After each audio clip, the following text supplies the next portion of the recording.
Pemirsa, Menteri BUMN Erick Thohir buka suara terkait kasus korupsi yang menyangkut subholding PT Pertamina. Erick menegaskan akan mengevaluasi secara menyeluruh terhadap tata kelola minyak mentah dan produk kilang di lingkungan Pertamina.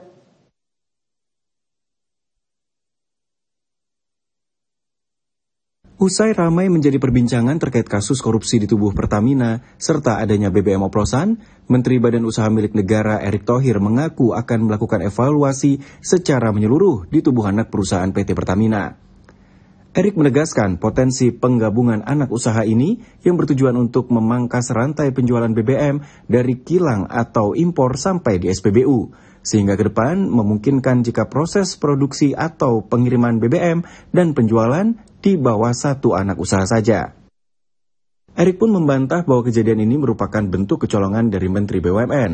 Terkait penggantian jajaran direksi pun akan dibicarakan bersama para pemegang saham atau RUPS pada akhir bulan ini. Itu kan di bulan Maret ini akan banyak rapat umum pemilik saham.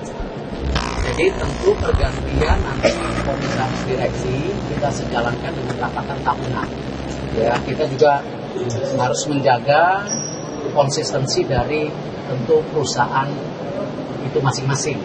Ya, karena masing-masing perusahaan itu juga kan banyak mendapatkan penugasan. Ya, di Bulog kemarin kita sedang fokus serap gabah, ada pergantian. Nah, tentu dengan kasus yang sedang didalami kejaksaan, kemarin saya meeting sama Pak Kejaksaan, ya, AJA sebelum ke Magelang jam 11 malam itu. Bagaimana tentu kita apresiasi yang dilakukan kejaksaan. Kita hormati.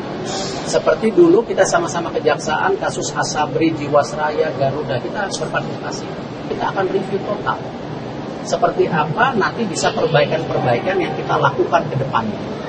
Ya, banyak yang bicara bagaimana peran SKK Migas, bagaimana peran Menteri SDM, bagaimana Menteri BUMN, bagaimana juga lain-lain. Nah, ini yang kita konsolidasikan, kita harus berikan solusi.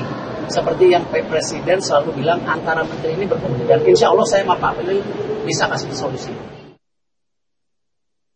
Sebelumnya, Kejaksaan Agung berhasil mengamankan total 9 tersangka dalam kasus dugaan korupsi pada tata kelola minyak dan produksi kilang pada PT Pertamina Subholding dan Kontraktor Kerjasama atau K3S tahun 2018 hingga 2023.